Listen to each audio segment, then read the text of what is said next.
Sain tasain yang artinya halo Rebahaners dimanapun kalian berada, bagaimana kabarnya? Kembali lagi bersama saya John Steele in the house. Sebuah film berjudul Nine Queens tahun 2000 akan menceritakan tentang seorang penipu jalanan amatir yang tak sengaja bertemu dengan penipu senior yang sudah sangat berpengalaman. Mereka mendapat kesempatan untuk mendapatkan uang dalam jumlah yang sangat fantastis dan harus bekerja sama untuk mendapatkannya. Seseru dan seplot twist apa ceritanya? Yuk langsung saja pasang handsfree, simetriskan khusus rebahan, kencangkan celana dalam, selamat menonton dan cekicrot.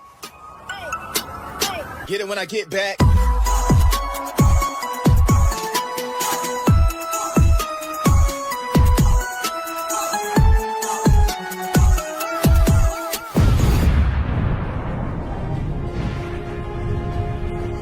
Berlatar di kampung halamannya Lionel Messi, yaitu Argentina, cerita diawali dengan memperkenalkan seorang pria bernama Juan yang merupakan penipu amatir yang kebetulan sedang melancarkan aksinya menipu teteh kasir dengan cara melakukan trik uang kembalian. Triknya sebenarnya sudah sukses, tapi karena Juan serakah, ia pun tergiur untuk mendapatkan untung lebih setelah menyadari ada pergantian sip, yang artinya kasir barusan diganti dengan kasir baru yang baru datang, tetapi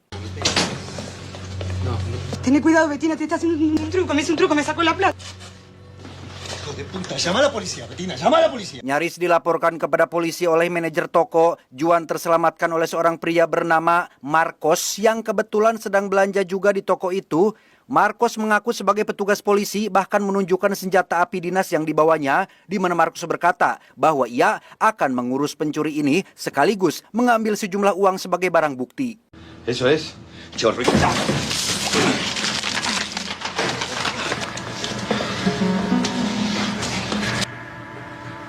Anda mungkin akan sedikit terkejut saat mengetahui jika Marcos ternyata bukan seorang polisi, bahkan pistol yang tadi ditunjukkan hanyalah sebuah mainan. Sama seperti Juan, Marcos adalah seorang penipu tapi lebih senior dan lebih jago, pun lebih berpengalaman, sehingga tindakannya barusan adalah sedikit bantuan sebagai orang yang satu profesi. Bueno, espero algún día ser tan bueno como usted, maestro. Igual te agradezco. Setelah Juan mengucapkan rasa terima kasihnya, Marcos pun curhat menceritakan tentang partner nipunya yang baru-baru ini diketahui mengundurkan diri. Di jalanan seperti ini, nipu sendirian adalah keputusan yang cukup berani, mengingat profesi seperti ini resikonya itu sangat gede sekali. Apalagi Juan masih pemula dan masih sangat amatir di dunia seperti ini. Untuk itu, Marcos menawarkan Juan untuk menjadi partnernya, sekaligus cari ilmu dari orang yang lebih berpengalaman. No, mira, no. La verdad es que yo necesito una pierna. No sé trabajar solo, no puedo. Sempat menolak, Juan akhirnya setuju untuk jadi partner Marcos, dan tepat di hari itu juga mereka berdua langsung beraksi di jalanan kota ini. Pero siempre soñaste con llamarte. Si quieres seguir jugando novena. Aksi pertama, Marcos dan Juan mencari korban yang tinggal di apartemen, tidak langsung menemui mereka. Marcos hanya perlu mencari korban acak menggunakan intercom yang ada di depan gedung apartemen dan berharap ada penghuni yang termakan oleh umpannya. ¿Quién es? Tía. ¿Quién habla? Setelah beberapa kali percobaan, Marcos akhirnya mendapatkan seorang korban yang merupakan seorang nenek-nenek yang polos yang mengira jika Marcos adalah keponakannya. Dengan mengaku mobilnya mogok, Marcos meminjam sejumlah uang untuk pergi ke bengkel dan menyuruh si nenek untuk menyerahkan uang itu kepada Juan yang berperan sebagai temannya. Sí, no te preocupes, yo te la bajo. ¿Es de confianza tu amigo? Tak hanya memberikan uang, nenek itu juga nitip cincin untuk ibu keponakannya sehingga membuat Juan menjadi merasa bersalah. Di mana Marcos justru berkata bahwa prinsip utama seorang tukang tipu profesional adalah membunuh rasa simpati dan kemanusiaan agar mereka bisa mengeksploitasi psikologis kelemahan manusia seperti rasa bersalah, keserakahan, dan rasa iba tanpa terbebani oleh moralitas. ¿Qué parte? Poner la jeta, no me gusta. ¿Cómo se para laburar en la calle con tanta historia que tenés? Karena Juan lapar, Marcos pun mengajak Juan untuk makan di restoran. Tidak seperti orang normal kebanyakan, Marcos punya trik sendiri untuk mendapatkan makanan gratis tanpa perlu bayar, bahkan justru mendapatkan uang kembalian. Ia hanya perlu menyobek selembar uang dan menyuruh Juan untuk makan duluan.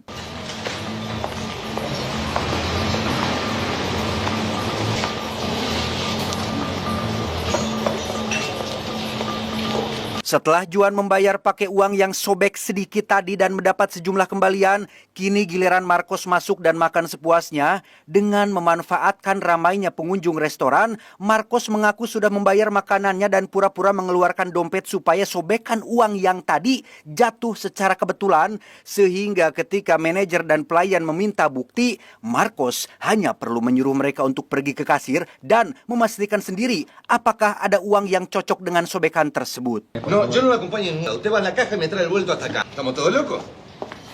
¿Qué pasa? Tu parte. ¿Te gustó?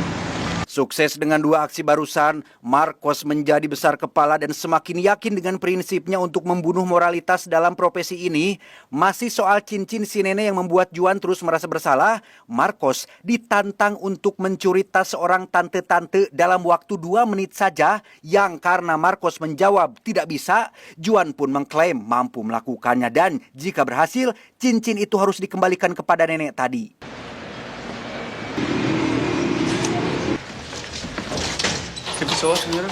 Berlokasi di dalam lift, Juan memulai aksinya dengan menekan tombol mati secara diam-diam sehingga ketika si tante menganggap liftnya rusak, Juan mengajaknya untuk keluar secara darurat dan... Pues salir, seguimos por las escaleras. A ver, permítame que la ayude.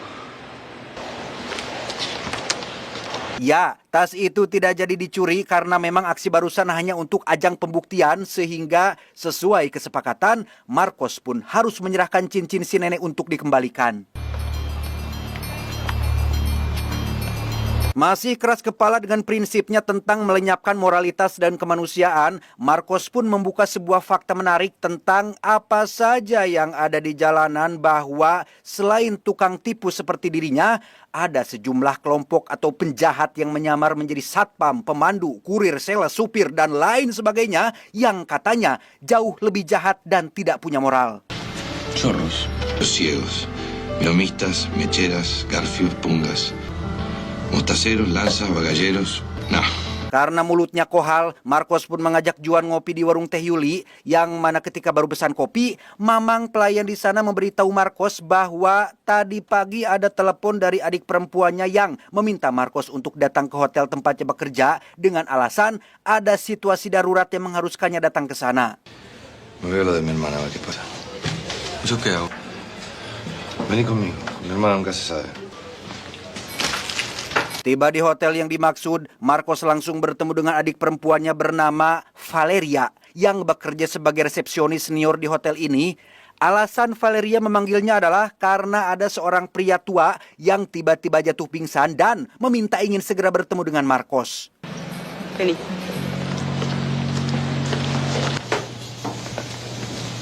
Dia bernama Sandler, pria tua yang ternyata mantan rekan Marcos di masa lalu. Sandler adalah seorang ahli pemalsu dokumen dan barang antik yang mengaku datang ke hotel ini untuk sebuah tujuan, tapi tiba-tiba pingsan akibat penyakit jantungnya. Alasan kenapa Sandler memanggil Marcos adalah untuk meminta sedikit bantuan karena kondisi Sandler saat ini tidak memungkinkan untuk melanjutkan tujuannya tersebut. Sí, muy emotivo, Sandler, todo esto, pero... ¿Qué querías? ¿Para qué me llamaste? Saat ditanya apa tujuannya, Sandler langsung menjelaskan bahwa ada seorang miliarder bernama Vidal Gandolfo yang katanya dideportasi dari negara ini tapi akan menginap sebentar di hotel ini. Si miliarder diketahui punya hobi unik yaitu mengkoleksi perangko langka. Salah satunya adalah perangko bernama Nine Queens, sebuah perangko asal Jerman yang dibuat tahun 1952 yang katanya sudah sangat langka sekali. Nah, karena Sandler adalah seorang ahli pembuat dokumen dan barang antik, ia sudah berhasil membuat perangko Nine Queens palsu yang sangat amat mirip dengan aslinya sehingga tujuan dia datang ke hotel ini adalah untuk menjual perangko palsu itu kepada si miliarder tersebut. La nueva reina es una plancha de estampillas de la República de Weimar. Defectuosas, extrañas, pero... Dengan fakta bahwa kondisi tubuhnya sudah sangat lemah, Sandler meminta tolong Marcos untuk menjual perangko palsu tersebut kepada si miliarder karena dari semua penipu yang ada di kota ini, hanya Marcoslah satu-satunya penipu paling handal dan profesional. Puedo darte el 20%. Disinilah kita akan melihat sifat asli Marcos yang benar-benar serakah saat ia meminta imbalan 90% dari hasil penjualan perangko tersebut. Sehingga karena tidak punya pilihan lain, Sandler terpaksa menyetujui kesepakatan tersebut. Fue precisamente al revés. No aprendo más, ¿eh? Setelah sepakat, kini Marcos hanya tinggal mengambil perangko tersebut yang dititipkan kepada istrinya yang berada di rumah, yang karena Marcos tidak mungkin melakukannya sendirian, Juan akan diberikan 30% dari keuntungan jika bisa membantunya sukses dalam proyek besar ini. Voy a necesitar ayuda. Quédate conmigo por un fijo, una luca. Saat akan pergi, muncullah si miliarder yang benar-benar datang menginap di hotel ini dan sepertinya menyukai sosok Valeria yang memang cukup menarik.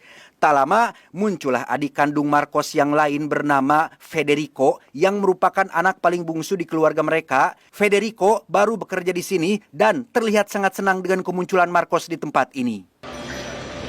Uy, tengo que volver a laburar. Sí. Nos vemos ahora. Setelah keluar dari hotel, Marcos dan Juan langsung pergi ke rumah istrinya Sandler untuk mengambil perangko palsu tersebut, di mana setelah mereka mendapatkannya, Marcos dan Juan langsung kembali ke hotel untuk memantau si miliarder dan mencari waktu yang tepat untuk bisa berkenalan.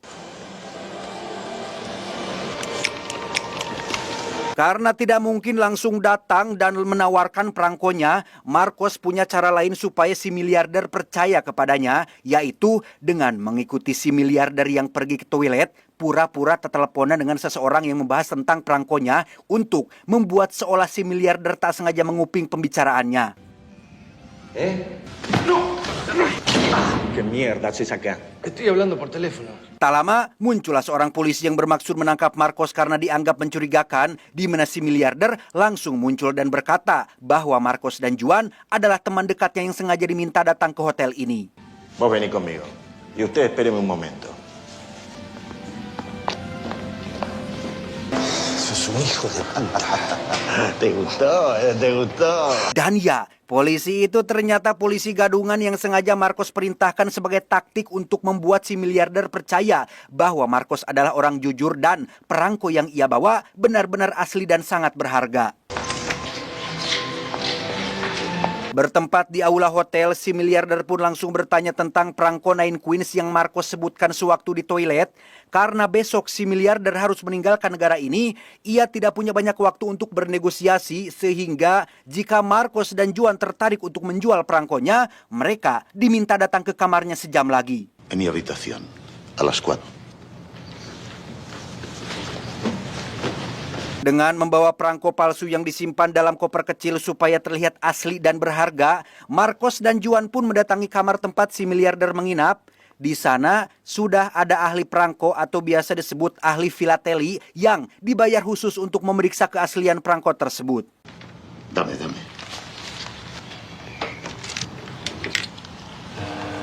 Harap-harap cemas, itulah perasaan Marcos saat ini karena ia tahu betul bahwa perangko itu palsu meskipun nyaris mirip dengan aslinya. Tapi tebak, apa jawaban si ahli? Una plancha de estampillas de la República de Weimar con un error en la distribución del corte dentado. Sungguh di luar dugaan, si ahli mengatakan bahwa perangko itu 100% asli, sehingga tanpa basa-basi, si miliarder langsung menawarnya dengan harga tinggi, yaitu No te voy a dar ni un centavo más de 300.000. 300.000 peso Argentina sama dengan 3,6 miliar jika dirupiahkan. Tapi Juan langsung mengajak Marcos untuk pergi karena ingin harga yang lebih tinggi. ¿Qué cifra le haría feliz a Pueblo?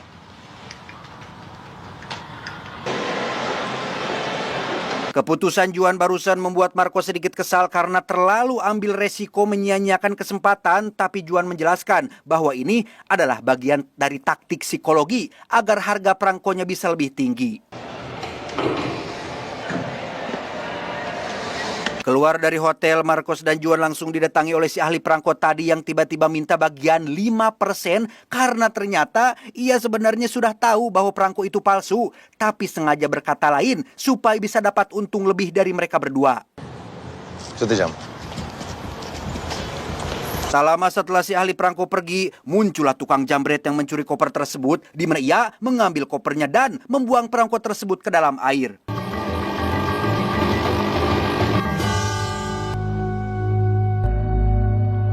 Kacau, itulah yang terjadi. Sempat putus asa, mereka pun teringat dengan ucapan Sandler si pemalsu yang sempat mengatakan bahwa perangko aslinya ada pada adik perempuannya sehingga... Así que... Las 9 reinas. Dia bernama Berta, adik perempuan Sandler yang punya perangko aslinya. Dengan keahlian congor Marcos yang pandai menipu, ia pun mencoba meyakinkan Berta bahwa ada orang yang mau membeli perangko tersebut tanpa menyebutkan nominalnya berapa. Dikira Berta mudah ditipu, ia ternyata sudah tahu bahwa perangko Nine Queens itu sangat langka dan berharga yang jika mereka menginginkan perangkonya, bayar 250.000 peso dan perangko itu jadi milik mereka berdua. Hace tiempo que venía pensando en convertirlas en algo más útil. Estoy teniendo gastos. Karena tidak ada pilihan lain, mau tidak mau mereka harus membeli perangko itu dengan harga 250.000 peso, sedangkan si miliarder hanya menawar dengan harga 300.000. Hal ini bisa diakali dengan cara negosiasi ulang dan menaikkan harganya menjadi 450.000 peso, sehingga mereka masih bisa untung 200.000 dari kesempatan yang tidak datang 2 kali seumur hidup ini. Vámonos ahora. Sí. $250.000. Última cifra. Lantas dari mana mereka mendapatkan uangnya? Nah, Marcos ternyata punya tabungan uang sebesar 200.000 dan Juan juga punya uang simpanan sekitar 50.000. Jika dijumlahkan totalnya pas untuk membeli perangko itu dari Tante Berta, sehingga tanpa buang waktu, mereka berdua langsung mengambil uang masing-masing untuk dikumpulkan.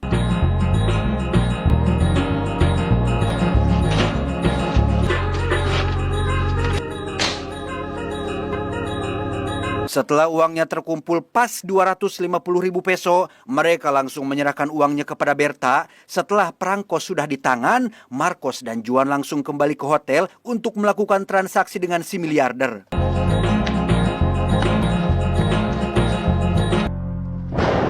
Setibanya mereka di hotel, si miliarder langsung setuju untuk membeli perangko itu seharga 450.000 peso atau senilai 5,5 miliar rupiah dengan syarat Valeria alias adik kandungnya Marcos harus mau melayani si miliarder untuk 1 malam dan transaksi akan dilakukan dengannya.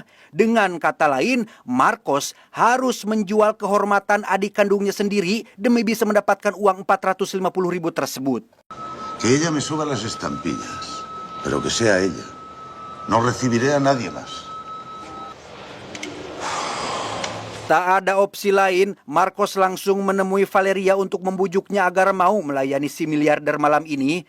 Terjadi pertengkaran hebat yang pada akhirnya mengungkap sosok asli si Marcos yang ternyata selain tidak bermoral dan tidak punya rasa kemanusiaan, Marcos adalah manusia serakah yang tega merebut harta warisan keluarga mereka yang membuat Valeria dan si bungsu Federico tidak mendapatkan apa-apa.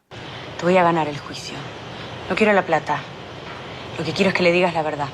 Dengan fakta bahwa Marcos sudah menzolimi Valeria dan adik bungsu mereka, otomatis Valeria langsung menolak permintaan Marcos untuk melayani si miliarder. Tapi jika Marcos mau mengakui kesalahan dan kebejatannya kepada si bungsu, Valeria bersedia untuk menuruti keinginannya. Otra vez vos, ¿qué pasó? ¿Qué haces? Selama ini, si bungsu sama sekali tidak tahu bahwa Marcoslah pelaku yang telah membawa kabur harta warisan keluarga mereka. Akibatnya, si bungsu selalu saja membela Marcos ketika Valeria menyalahkannya, sehingga inilah kesempatan untuk Valeria bisa membongkar kebohongan Marcos dengan cara membuatnya jujur sendiri di hadapan adik bungsunya sendiri. Fede, vení.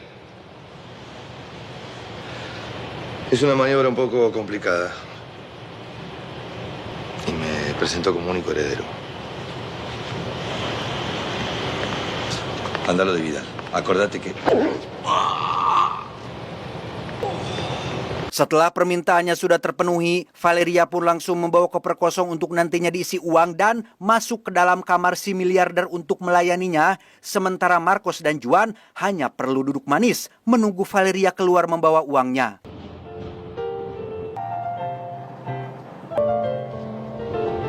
Keesokan paginya, Marcos dibangunkan oleh pelayan tepat saat si miliarder dan anak buahnya check out dari hotel ini.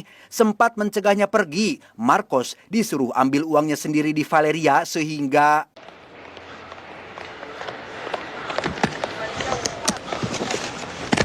El cheque. Ya, tidak ada uang tunai, pembayarannya dilakukan dengan selembar kertas cek yang harus dicairkan di bank, tapi sisi baiknya, si miliarder membayar lebih dari yang sudah disepakati menjadi 600.000 peso, yang artinya Marcos dan Juan untung 350.000 peso dari hasil penjualan perangko palsu tersebut. Yo voy a hacer un par de llamadas. Tanpa buang waktu, Marcos pun langsung berpamitan kepada Valeria dan berterima kasih atas semua bantuannya, tetapi Al fin y al cabo. De nada. di perjalanan menuju ke bank terdekat, Marcos dan Juan lagi-lagi bertengkar soal siapa yang paling benar soal prinsipnya. Dengan kesuksesan proyek cuan ini, Marcos jadi semakin besar kepala setelah merasa bahwa dirinya adalah seorang penipu ulung profesional yang paling hebat di dunia. Bahkan, jikalaupun Juan tidak ada, Marcos mengaku masih mampu untuk melakukan semuanya sendirian. Para ser un verdadero hijo de... Anda ya. Para, vení vos. Para, Castito, para. Hijo de puta, hace un año que me venís con la misma historia. Dan ya, muncullah seorang tukang todong membawa senjata api dan mengancam akan menghabisi Marcos jika ceknya tidak diserahkan. Mendengar kata cek yang tak sengaja diucapkan si tukang todong, Juan langsung tahu bahwa tukang todong ini adalah masih temannya si Marcos yang diperintahkan untuk pura-pura merampok cek tersebut supaya 30% bagian Juan bisa dimiliki sepenuhnya oleh si licik Marcos ini. Para pagar ese chumbo. Métetelo en el orto. Anda, pelotudo de mierda. Setelah kelicikannya terbongkar, Juan pun terus memegangi tangan Marcos supaya tidak kabur membawa ceknya.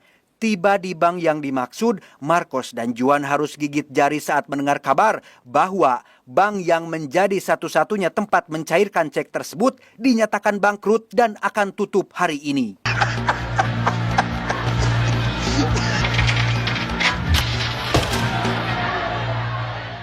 Karena ceknya hanya bisa dicairkan lewat bank tertentu, yaitu satu-satunya bank yang lagi bangkrut saat ini, Juan yang sudah capek pun memilih untuk menyerah dan meninggalkan Marcos saat itu juga.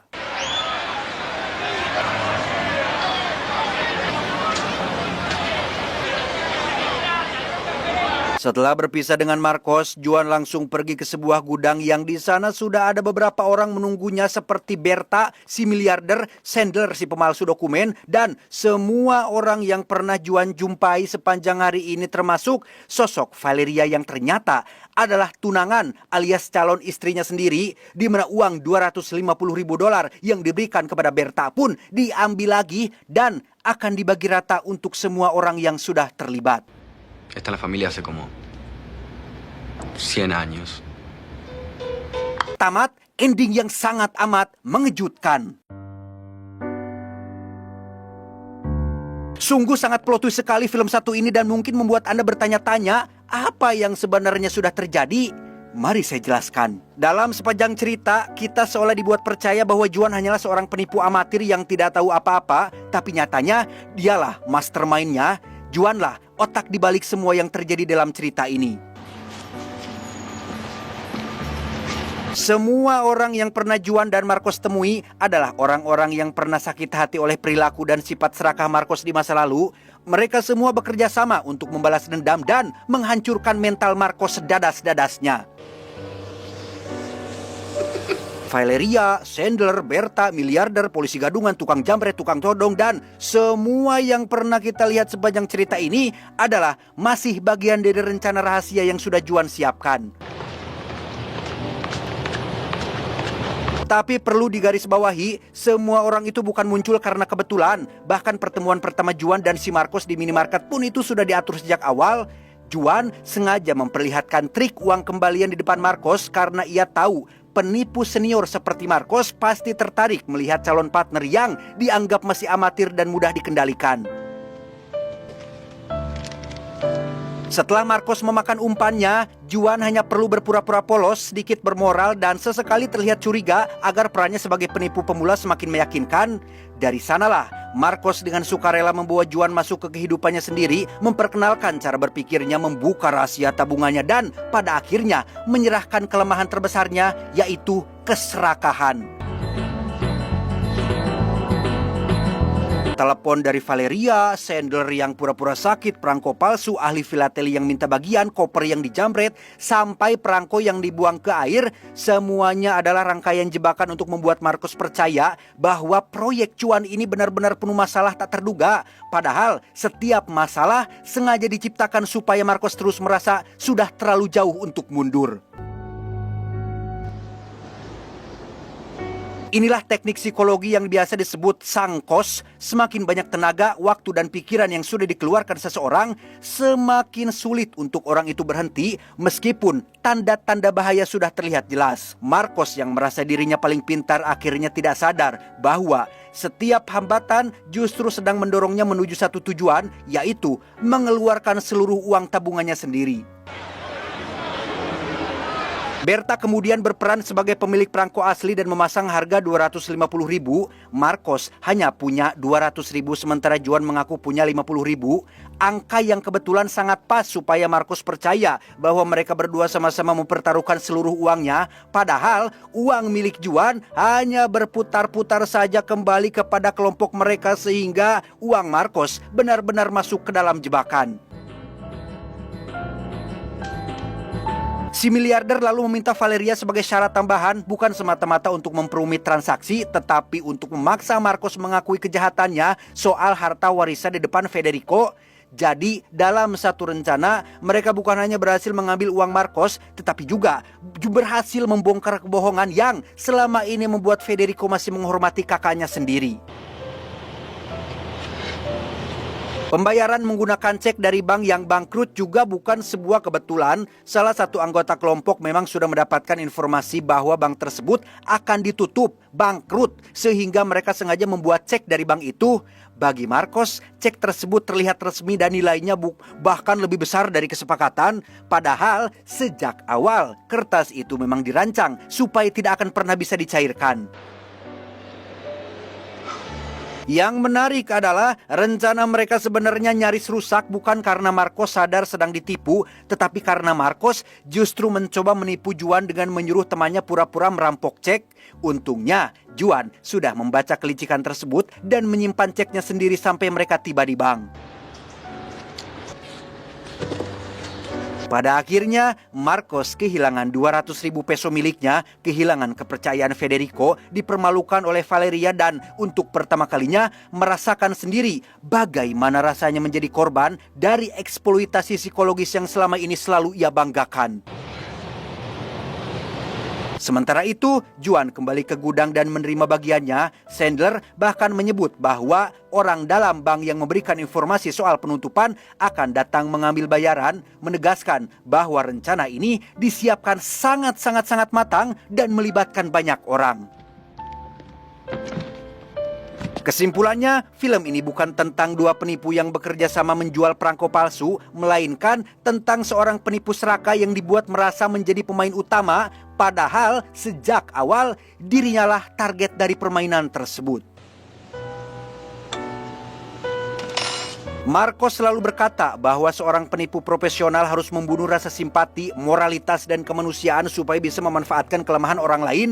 Ironisnya, justru keserakahan, rasa percaya diri berlebihan, dan keyakinan bahwa dirinya paling pintarlah yang menjadi kelemahan paling besar untuk menghancurkan dirinya sendiri.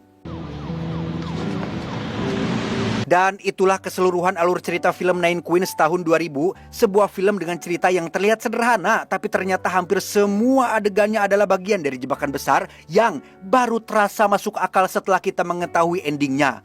Bravo! Dan berikut adalah fakta-fakta unik tentang film ini. 1. Latar belakang krisis nyata. Film ini dirilis tahun 2000, tepat setahun sebelum Argentina mengalami krisis ekonomi parah pada tahun 2001. Adegan bank bangkrut di akhir film yang menimpa Marcos terasa sangat nyata bagi warga lokal karena mirip dengan fenomena pembekuan massal tabungan bank yang memang terjadi di dunia nyata. 2. Loncatan karir sang aktor. Peran Marcos melambungkan nama Ricardo Darín yang menjadi aktor paling ikonik dan dihormati di Argentina, bahkan sampai di kancah perfilman internasional. 3. Debut sutradara yang tragis. Ini adalah film panjang pertama garapan sutradara Fabian Belinsky. Filmnya langsung sukses besar secara global, namun sayangnya karir beliau terhenti setelah tewas mendadak akibat serangan jantung pada tahun 2006 di usia 47 tahun. dibuat ulang oleh Hollywood. Saking bagusnya naskah film ini, Hollywood membeli hak ciptanya dan membuat remake versi Amerika pada tahun 2004 dengan judul Kriminal. Namun, versi aslinya tetap dianggap jauh lebih superior. Dengan rating 7,9 dari 10 di IMDb, film ini sangat layak untuk Anda tonton secara langsung karena sensasinya akan lebih ngena dan memuaskan. Sehingga pesan yang bisa kita ambil dari film ini adalah orang yang hidupnya selalu mencari celah untuk menipu orang lain pada akhirnya akan hancur oleh rasa curiga dan ketamakannya sendiri karena ia lupa bahwa di atas langit selalu ada langit. Ingat, ketika hati telah dibutakan oleh cinta dunia, maka ia tidak akan bisa lagi melihat kebenaran. Ia merasa sedang memegang kendali atas mangsanya, padahal sejatinya ia hanyalah seorang tawanan yang sedang dituntun menuju kehancurannya sendiri. Saya John mewakili jajaran direksi yang bertugas mengucapkan terima kasih dan sampai jumpa di video selanjutnya. Adios, sandal jepit merek Tesla.